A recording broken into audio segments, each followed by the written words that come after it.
tempos em que a questão da migração é o principal assunto nos noticiários nos Estados Unidos, eu recebo aqui nos nossos estúdios um brasileiro com uma história, no mínimo, peculiar. Kelmer Neves, muito obrigada pela sua presença aqui no Globo Notícia Américas. Você é assessor jurídico e acabou entrando para essa área pela sua própria experiência. Eu queria começar essa conversa com você contando pra gente quando é que você chegou nos Estados Unidos. Eu acho que hoje faz exatos 20 anos que você pisou aqui na América pela primeira vez, né? Dia 2 de Coincidência? março. Exatamente. Então conta pra gente como é que tudo começou e qual foi o grande susto pelo qual você passou nesse seu começo aqui nos Estados Unidos.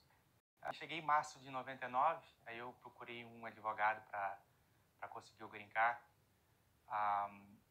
Ele era um notário se passando por advogado.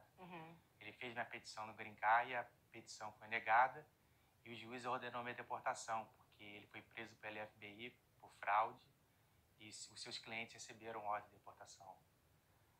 Depois disso, eu procurei 3 advogados para tentar regularizar e eles falaram que nada poderia ser feito, que eu tinha que sair do país. E eu não estava conformado com isso. Aí eu decidi estudar a lei de imigração para lutar por justiça. Como é que você entrou aqui? Você entrou com visto? Com visto, sim. Então, como é que eles concluem que você tem que sair? Qual foi essa relação? Quando você aplicou para o Green Card, você aplicou alegando o quê? E como é que foi esse processo todo? Porque parece muito estranho isso, né? Sim, eu fiz um pedido de asilo político, mas o juiz negou o pedido e eles me deram a deportação, porque esse advogado estava cometendo fraude e ele foi preso pelo FBI e depois disso o FBI começou a me perseguir. Uau. Aí foi quando eu comecei a procurar os outros advogados, eles disseram que não tinha mais chance, porque foi uma ordem de deportação do juiz e o FBI estava atrás de mim. E é curioso, porque isso é o que a gente ouve mesmo. Ordem de deportação é uma coisa que não pode ser revertida. Uma vez que você tem ordem de deportação, você está deportado. E não foi esse o seu caso. Exatamente. 15 anos depois, ela foi revertida. Eu consegui o green card. Como é que foi todo esse processo? O que você descobriu nas suas investigações sobre o sistema? Quando eu comecei a estudar, eu achei uma lei, chama-se Lozara. Foi um caso dos anos 90 que virou lei. O caso diz que se você foi uma vítima de uma assistência ineficiente de um advogado, você tem direito a pedir o juiz para reabrir o seu caso. No caso, foi o meu caso. Eu fui uma vítima da assistência ineficiente de um advogado. Então, eu contratei um advogado aqui de Nova York, inclusive um bloco daqui, e ele concordou em pegar a minha causa e me chamou para trabalhar com ele. Aí, no dia seguinte, eu mudei para Nova York, de Boston para Nova York. Aí nós apelamos e foi negado de novo. O total foram 9 recursos negados. Eu contratei 5 advogados, consultei 15, contratei 5.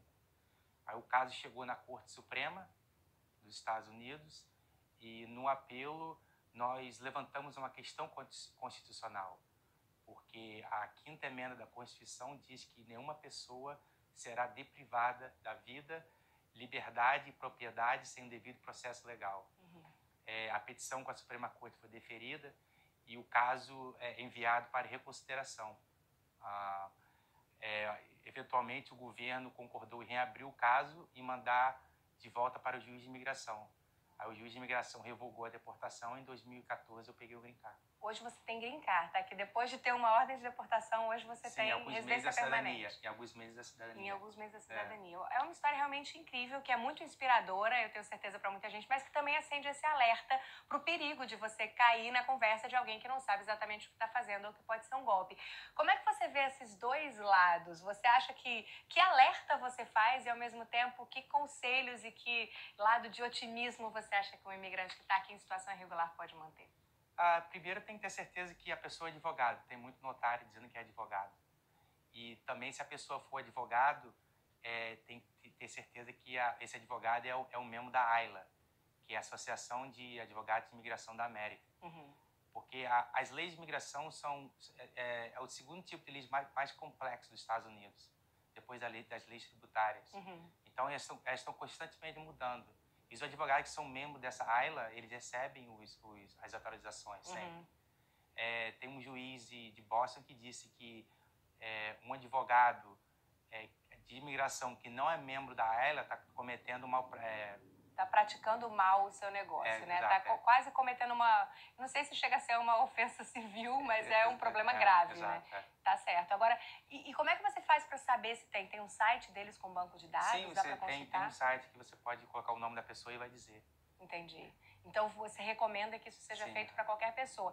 E se for muito caro? Porque também tem esse negócio, né, do barato que sai caro, que aí você olha lá e fala, mas esse advogado é tão mais barato, já fez o caso do meu amigo, já deu certo aqui, roubada. Exato, Não vale a pena. Mas se bem que tem notários aí que cobram muito mais do que... É mesmo? Eu já vi casos que notário cobra 3 vezes mais do que os advogados que eu trabalho cobram. Uau! Agora, Kelman, eu sei que o seu caso é um caso único mesmo, mas você já viu situações parecidas em que, interpretando a lei ou encontrando brechas na legislação, o imigrante conseguiu ficar aqui de forma regular? Sim, vários casos que eu já trabalhei. Isso acontece? Acontece. Como é que é? Dá uns exemplos pra gente.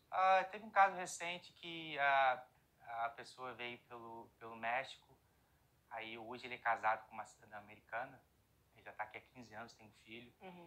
E depois você faz a primeira etapa do casamento, você tem que fazer o perdão, é chamado waiver. A pessoa sair do país e pegar o green card através do consulado e voltar. Que normalmente pode demorar 10 anos até, né? Não, até que não. Esse waiver está demorando mais ou menos 1 ano. Ah, que bom. Aí depois você vai no Brasil, questão de 2 semanas, você faz a entrevista e volta. Uau! Então, essa pessoa teve ela teve 2 advogados antes e os 2 perdões foram negados.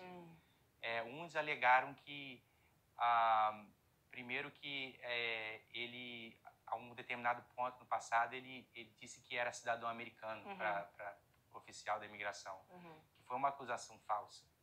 E ele também tinha um crime, uma acusação no Brasil, que foi um outro motivo que foi negado. Então, nós fizemos o terceiro perdão, mas defendendo essas acusações contra ele. Entendi. Aí foi aprovado eventualmente. E então também tem motivo para ficar otimista. Tem motivo para estar alerta, mas também tem motivo para ficar otimista, na sua opinião. Exato. E você acha que com esse governo novo está havendo muita mudança? Tem muita política nova? Tem muita coisa para a gente ficar de olho? Sim, o Trump não tem o Congresso, ele tinha, né, a maioria no Senado, na Câmara, mas ele não conseguiu passar nenhuma reforma de imigração. Então, tudo que ele está fazendo através de ordem executiva para dificultar, ele está fazendo. A gente vê isso dia a dia no processo de asilo político, por exemplo, de separar famílias. Agora, Kelmer, isso também alerta a gente para uma outra coisa. Quando esse tipo de ação começa a acontecer, começa muito burburinho, muita fofoca também na comunidade, de às vezes coisas que não estão acontecendo, e o pessoal já põe medo, ou também diz, não, agora abriu uma brecha aqui, vamos todo mundo fazer. Como é que a gente pode ficar informado num mundo em que essas, como ele mesmo diz, fake news, mas essas fake news de verdade, estão circulando tanto? Como é que o imigrante pode se proteger para saber o que realmente mudou na política de imigração americana e o que não mudou? Você tem que consultar o advogado de imigração experiente para saber, né? Porque o que eu vi de fulano e ciclano não quer dizer nada. Então, a melhor maneira tem que contratar um advogado. Porque cada caso é um caso, né? Você pode ter um amigo que se encaixou numa lei, mas não se aplica para você. Então, a sua recomendação mais importante é essa. E como é que você se sente hoje aqui na América, Kelmer? Agora essa é a sua casa, 20 anos depois. Você não era esse o objetivo no começo e você acabou ficando, né? Acabei ficando, né? Não pretendo ir embora para o Brasil agora, não. É mesmo? Quem sabe no futuro. Mas está feliz aqui? Sim, muito. Adotou aqui como casa? Sim, exato. E qual é o seu sonho, a sua expectativa em relação à questão da imigração aqui nos Estados Unidos? O que você acha que vai acontecer? Ainda temos pela frente mais 2 anos de governo Trump. E o que você desejaria que acontecesse? Como você acha que esse problema poderia ser solucionado? É algo que eu estou esperando há 20 anos. Uma reforma de imigração para poder legalizar os imigrantes ilegais que estão aqui. Quando o Obama foi eleito em 2009, em 2008, quando ele começou a presidência em 2009, ele tinha a Câmara e o Senado, a maioria democrata. Eles não fizeram nada em relação à migração porque estava durante a maior crise, da história, depois da Grande Depressão em 29, e o Obamacare. Então eles focaram, nos primeiros 2 anos, eles focaram só nisso. E eles só começaram a debater imigração quando os republicanos tomaram a maioria na Câmara, que foi nas eleições de 2010. Então, em 2013, essa reforma de imigração passou no Senado, foi votada e passou. Mas chegou na Câmara e eles nem votaram. Nem votaram. Então a gente vê que esse confronto de ideologia política que cria barreiras para o desenvolvimento social. É por isso que até agora não saiu nada de reforma de imigração. A minha expectativa é, em 2020, um presidente democrata ganha de Trump e os democratas tomam a maioria no Senado e em 2021 eles passaram uma reforma de imigração. Tem 20 anos que você está sonhando com isso, 20 né? anos que eu tô sonhando com Eu isso, tô aqui né? há 10, tem 10 anos que eu tô sonhando com uma reforma e ela também não chega. Então vamos ver se a gente consegue olhar para isso de outra maneira e até pensar nessas estratégias que você sugere, né? Conhecer melhor as regras, conhecer melhor o funcionamento do sistema de imigração desse país. Muito obrigada pela aula que você deu aqui pra gente no Globo Notícias Américas e parabéns aí pelas conquistas e pela cidadania, que pelo visto está chegando aí.